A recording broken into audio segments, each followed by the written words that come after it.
SOG irrigation के बारे में, तो उसके बारे में थोड़ा सा हमें बता दें बाकायदा शुरू करने से पहले। मुझे तो ये लगता है मैं कि इरिगेशन डिपार्टमेंट पंजाब में तेल निकला है। मशीनरी डिवीजन को तो पता नहीं हो क्या गया है। मशीनरी डिवीजन तो ऐसे लगता है जैसे वहां सोने की कानें आ गई। आज गवर्नर साहब आ रहे हैं, आज हमारी पीएनडी में मीटिंग है, इस तरह डिले करते जाते हैं। तो नेक्स्ट पार्ट थर्ड पार्टी ने ये कह दिया है कि ये बंदा इन्वॉल्व है इतनी सारी करप्शन के अंदर।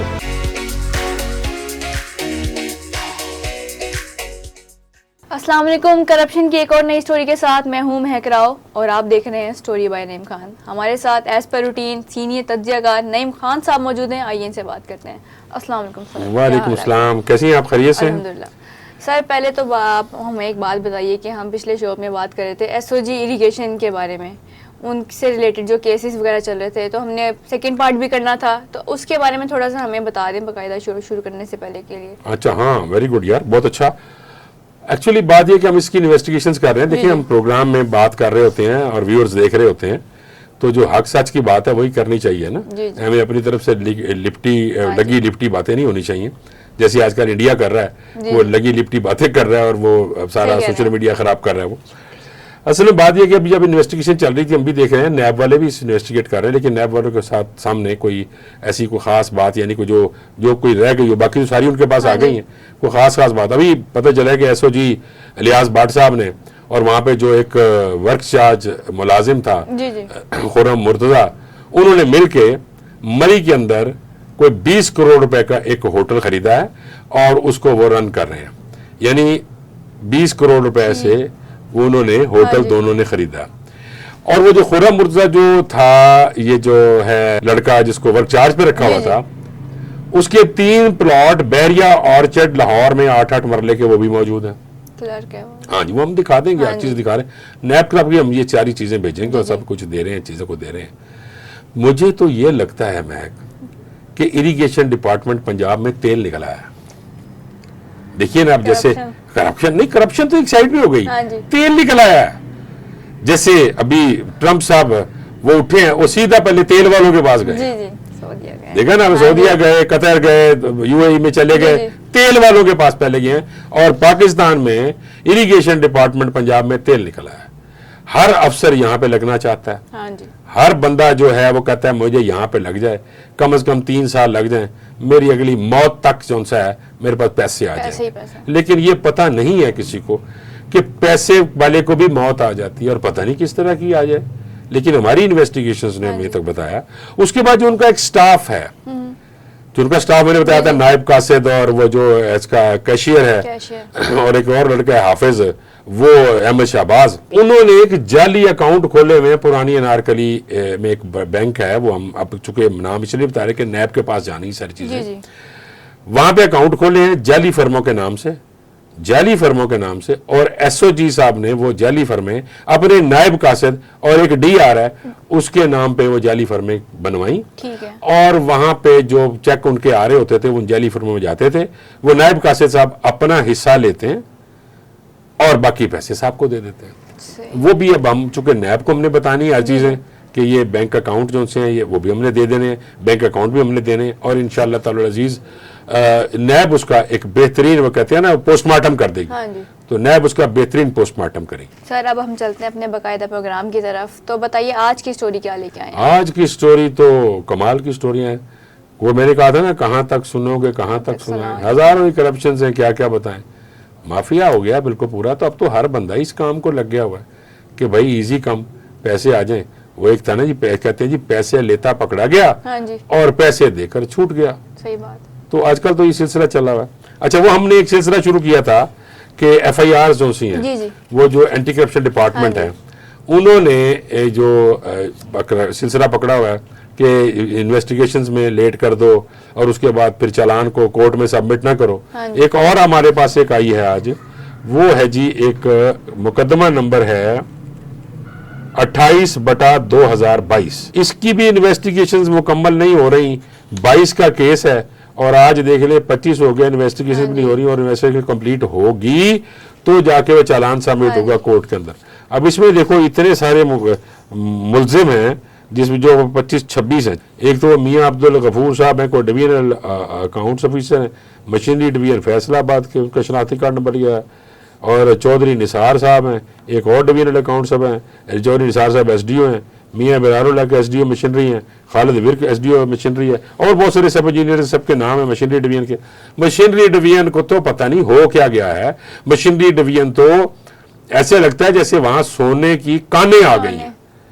हर बंदा कहता है मुझे मशीनरी डिवीजन में लगा दो। भाई मशीनरी सरकार की मशीनरी है, आपने चलाना है, उसका भी जो एक पूरा चलत का जो तरीकाकार है ना, वो भी हम बताएंगे, वो भी अभी आहिस्ता आहिस्ता बताते जाएंगे कि वो यहाँ हर कोई क्यों आना चाहता है, क्या वजह है, असल गेम क्या है, पैसा कहाँ कैसे लिया जाता है और पैसे किस तरीके से उसका यूटिलाइज करते हैं, कैसे क्लाइंट डिवीजनें पैसे देती हैं और किस तरह ये मशीनरी वाले उसके लल्ले तरले करते हैं। ये इसका एक पूरा एक शो हम करेंगे। DG साहब एंटी करप्शन जो से हैं पंजाब के, उनकी खिदमत में अर्ज यही थी कि 28/2022 केस कंप्लीट नहीं हो रहा और चालान कोर्ट में नहीं जा रहा।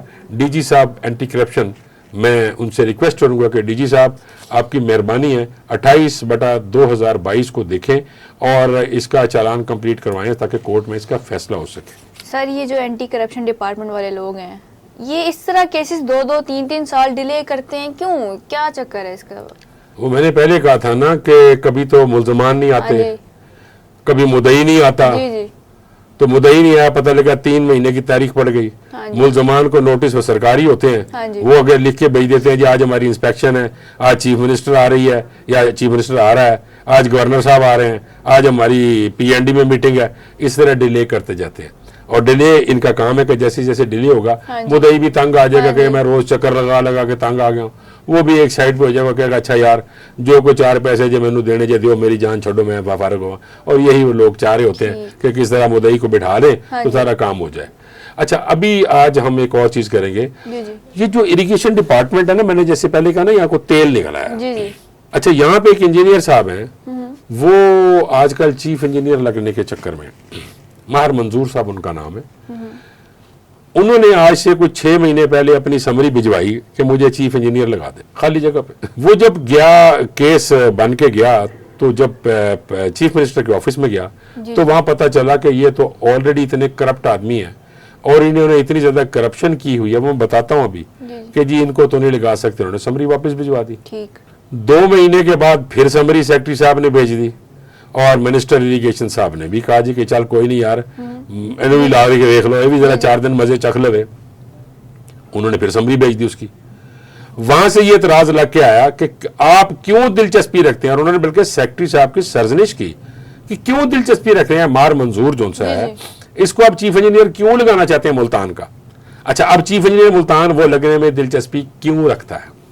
अब वो एक जगह पे एक्शन था, वहां पे एक प्रोजेक्ट हो रहा था SMB लिंक, एक नहर है SMB लिंक, उस SMB लिंक को वाइडन करना था उन्होंने, यानी चौड़ा करना था और बढ़ाना था, कैपेसिटी बढ़ानी थी, तो ये वहां पे एक्शन थे और इन्होंने कॉन्ट्रैक्ट दिया और कॉन्ट्रैक्ट अवार्ड हुआ और काम शुरू हो गया।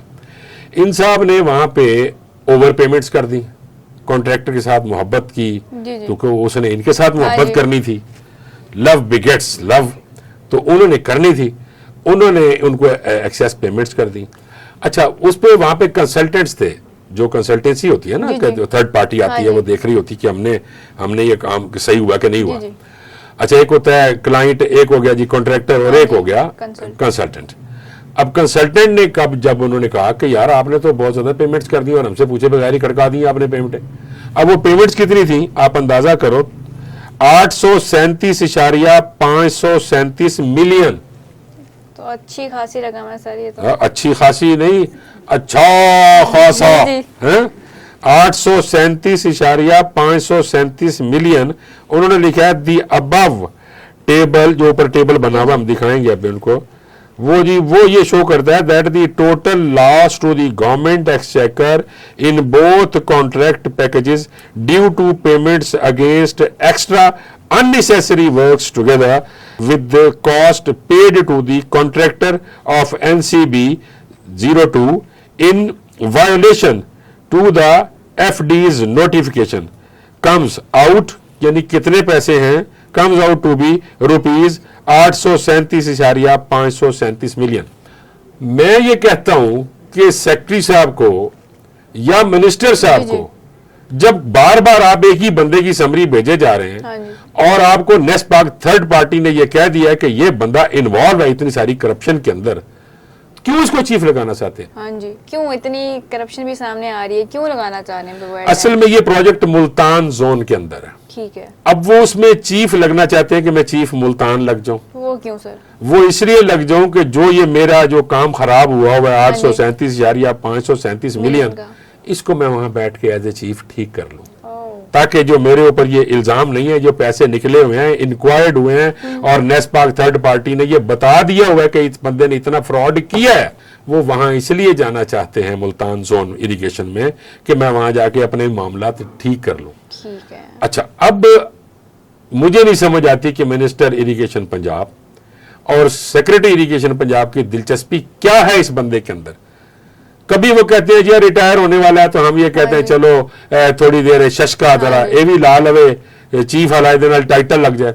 अरे भाई, जब उसके खिलाफ इतने पैसे निकले हुए हैं तो फिर भी आपको कोई ख्याल नहीं आता, आप इंसानी हमदर्दी, बाकी जो पूरा पंजाब है या पूरा पाकिस्तान है जिनके ये पैसे हैं उनसे हमदर्दी नहीं है, एक बंदे से हमदर्दी हो गई है। तो मैं तो रिक्वेस्ट करूंगा कि जनाब मिनिस्टर इरिगेशन पंजाब जनाब काजिम साहब और जनाब सेक्रेटरी इरिगेशन साहब वासिफ सुल्तान साहब, आपकी मेहरबानी है आप इस बंदे से ये पैसे रिकवर करवाएं, ना कि उसको चीफ इंजीनियर मुल्तान लगाएं। अगर चीफ इंजीनियर मुल्तान लगाने, किसी और बंदे खत्म हो गए हैं क्या? कितने सारे बंदे हैं, किसी को लगा दें, लेकिन इस बंदे को जो ऑलरेडी करप्ट आदमी है उसको आप मेहरबानी फरमाएं, ताकि वो अपनी इस इंक्वायरी को, ये देखिए ये मैं दिखा रहा हूं, मैं वो भी चलाऊंगा, ये पूरा इसको जरा गौर फरमाइए। मैंने ज्यादा देर अपने सामने आपको रखा कि किस हद तक ये पैसे जरा नोट फरमाएं कि कितने पैसे मैंने अंडरलाइन किए हुए हैं। ये पैसे देखें जरा, 837 मिलियन, कोई थोड़े पैसे हैं ये यार। इनको कितने मिले होंगे ये तो ठेकेदार साहब जाने और ये जाने, इनको तो पता है कि हमने कितने पैसे उनको दिए हैं, उन्होंने भी दिए हैं। अब बराए मेहरबानी किसी और को वहां पे चीफ इंजीनियर लगा दें। तेल तो निकल आया डिपार्टमेंट के अंदर, और हमारी चीफ मिनिस्टर भी जानती हैं कि इस डिपार्टमेंट के अंदर कोई भी तो काम कर नहीं रहा। कोई बंदा भी, चाहे सेक्रेटरी को देख ले चाहे बाकी लोगों को देख ले, एडिशनल सेक्रेटरी हैं वो करप्शन पे उनको फौरी तौर पे तब्दील किया गया। वो अहमद नासिर साहब हैं, वो लड़का एसओ है, बिल्कुल वो करप्ट है। उनके इदारे के जो नायब कासिद हैं वो करप्ट हैं। क्या क्या किया जाए, आप अंदाजा करें 5 अरब रुपया कोई कम पैसे हैं। अच्छा, एक और चीज मैं बता रहा हूं तुम्हें, महक, वो वही है कि ये तो जो हमने उस दिन बताया ना 5 अरब, वो 2023 तक के पैसे हैं।